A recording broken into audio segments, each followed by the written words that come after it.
دادگاه در جنوب تاجیکستان 5 نفر را برای ترغیب عقیده‌های افراطی و برانگیختن عداوت دینی به سالهای طولانی زندان محکوم کرد.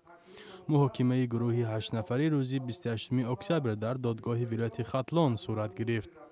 3 جوان را با گناه پنهان داشتن جنایت به 1 سال زندان محکوم کردند و 5 تن دیگر برای تشویق جوانان برای پیوستن به صف گروه دولت اسلامی از 18 تا به 21 سال زندان محکوم شدند.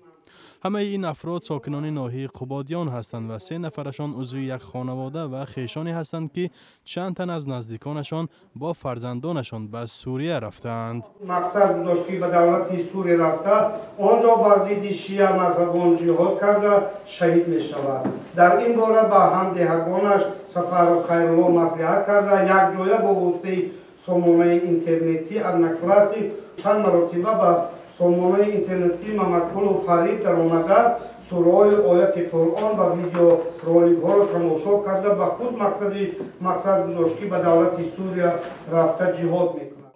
عادلجان شربیکوف پدر 3 جوانی که به زندان محکوم شدند گفت نمیدونست که فرزندانش به ترغیب عقیده های دولت اسلامی مشغول بودند و از حکم دادگاه شکایت نمیبرد. همین نفهمیده که همین قانون درست نمیفهمه، برای همین بسیارتر همین قانون یاد دادن، مکتبای بسیار تیار کردن در کار، بچه‌های یاشه همش تیار کردن در کار که قانون درست فهمه.